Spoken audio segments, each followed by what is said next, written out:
Hey everyone, welcome to a new video. I hope you had a great day. Let's take a look at some tales from the pizza guy, shall we? The first story is called Best Delivery Driver We Ever Had. I'm working as a pizza maker at a tiny independent pizza shop in New Orleans.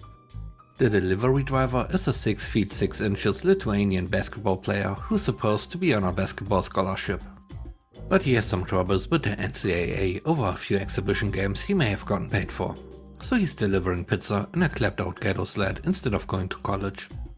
We sent him out on a run for 3 nearby deliveries. After about 30 minutes of him being out, the customers from the third house called to complain that their pizza hasn't arrived yet. So I called the first house and they are like, pizza came just fine. I call the second house and they say the pizza just arrived, so I figure he's had car problems and I'll go find him. So I drive over to the second house and follow the logical route toward the third. As I'm almost there, I see this giant man running at a dead sprint down the middle of the road with the pizza bag held up over his shoulder like a waiter. I pulled up beside him and without stopping, he yelled, "Must deliver pizza," turned the corner and ran up to the customer's house. When he got done, I found out that his car had failed to start at the first house and he decided to run about 3 miles with several pizzas rather than screw around looking for a phone. The best delivery driver we ever had, by far. The next story is called Not a Performer. I've been a pizza delivery driver for several years and this day was the first day I legitimately felt ashamed of doing what I do. Since I was a kid, I've always been pretty shy. Even among close friends, I'm somewhat quiet. And I'm absolutely terrible speaking in front of large crowds. I remember in high school having nightmares for weeks about having to do an upcoming presentation. I would be dreading doing it every day until the day off. Not only that, but I'm a terrible singer, and I know it. I don't even feel comfortable singing in front of friends and family. With this in mind, let's start with the actual story. I had a delivery with a note written in the special instructions section. It said, "Sing a Christmas carol for a tip." I didn't really take it all that seriously and figured they were just joking. And if they weren't, I thought of a corny line to say while driving there to hopefully satisfy them if they were serious. So I show up and it's some kind of small party going on. There are probably roughly 15 teens gathered around in the living room and the mom comes to the door and takes the pizzas. They were 6 larges as I give her the receipt to sign. She then looks at me with a smile and goes, "So did they tell you?" Haha, oh, the note? Yeah, I saw that, but trust me, you don't want to hear me sing. Oh, come on, you have to. She then ushers me inside and closes the door behind me. All of the people there are watching me and already have their phones out recording me. I instantly get uncomfortable and want to leave as quickly as possible. An audience is one thing, but being recorded by multiple people will instantly make me feel anxious. Well, go on, sing. No, really, I'm a terrible singer. I'm sure I will ruin your Christmas. Christmas was still several weeks away. I have no idea why they wanted a Christmas carol so bad. Oh come on, I'll make it worth your while. She said this as she waved a 20 and a 5 in front of me. I continued to insist on being a terrible singer and not being comfortable with it, but she kept pushing. Eventually I decided to try my corny line and hoped it would satisfy them. So I just said, "Okay, how about rubber-dub-dub, I brought you some grub." Which was corny as heck and cringy, to say the least, and made me feel infinitely more uncomfortable. Obviously no one laughed and she went, "No, it has to be a Christmas carol."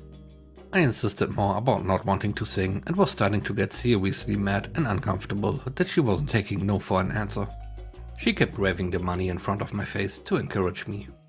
So finally I just said, "Look, I'm sorry, but I'm not going to sing for money." She looked at me incredulously for a second and went, "Whoa, it was only for fun, you know. Well, you're definitely not getting this then."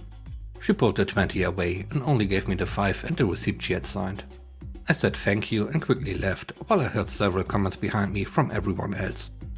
"Whoa, is he serious? What a jerk." And, "Whoa, did he really have to make us feel so bad?" So yeah, it's just being pressured to sing, which I guess should just be fun, but I've never felt so used and humiliated while working here. I legitimately feel ashamed to be working a minimum wage job now and really feel like I'm on the lowest rung of the ladder in society. I was just a tool for the entertainment that they thought would jump at the chance to make a fool of myself for an extra 20 bucks. I'm a pizza delivery driver, not a performer. I can totally understand him, even as a joke. This is just awkward. The third story is called Little Girl Opens the Door. So I've been delivering close to a year now, had no hiccups so far until this happened. I got a delivery to a familiar house, nice and easy drive. Got to the door and heard the mom yell out, "It will just be a minute." Anyway, I'm greeted to the face of a 7-year-old when the door opens, no mom inside. Now, I don't really care about kids answering the door in regards to tips, as in Australia we don't have a tipping culture and don't rely on tips. I tell the little girl it was $18 all up, and she looks at me puzzled and hands me a $50, saying, "Is this enough?" Of course, I'm not going to steal from a little kid, so I carefully count back her change to the exact cent. I think it's going smoothly. How wrong I was. I attempt to give her the pizza. She is obviously struggling to hold the box. I hesitate and say, "I think it would be best if you got your mom to carry it, just in case." However, she shakes her head and said her mom said she had to carry it back. I didn't like that, as I didn't want to be blamed if she drops the pizza. The little girl gets a good grip of the pizza and walks down the hallway as I'm closing the door. Just as I was about to close the door, the little girl drops the pizza, topping side down, all over the floor. At this point I've shut the door fully and can see a bit of the action through the glass panel next to the door. The little kid is trying to scrape all the toppings into the box and failing horrendously. I'm in an awkward position as I'm just standing there at the door, helpless.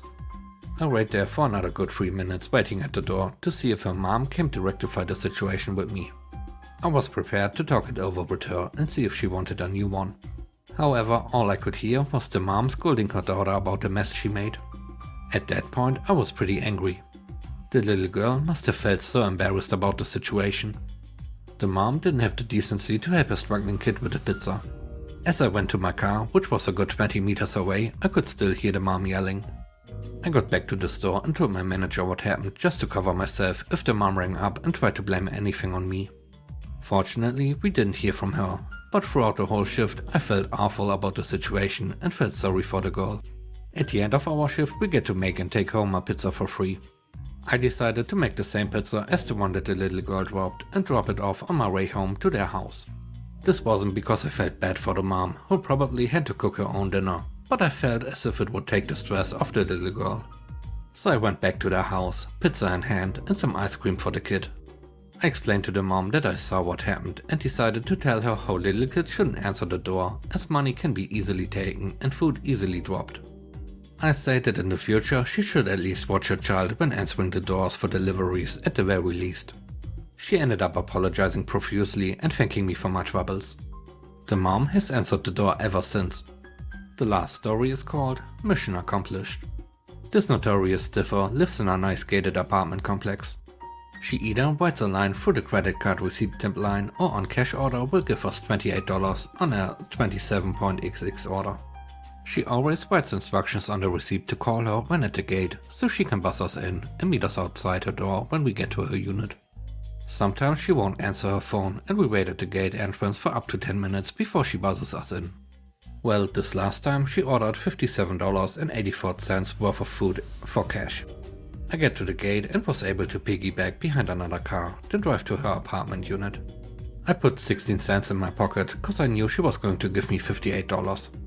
I knock on her door and somebody else answers, one of her several guests. The nice guy told me to come inside and put the 5 pizzas on the table, then offered me a beer. This was during an NFL game and around 12 people were there, most of them wearing jerseys watching the Cowboys vs Falcons game. I spot the stiffer girl at the table. She gets up and starts escorting me out the door, then gives me the money. I count it before stepping outside, and of course it's just $58. So I get the coins from my pocket and give it to her, saying, "Here's a 16-cent change." I say it loud enough so everyone inside can hear, then I step outside and leave. I just finished reading a negative review that she wrote online. It was written on the same day as the NFL game, and I noticed it was her by the avatar Facebook picture.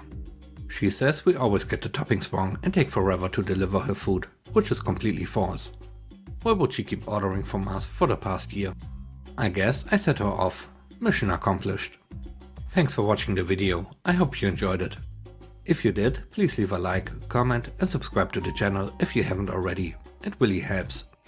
I hope you have a great day, stay safe, bye bye.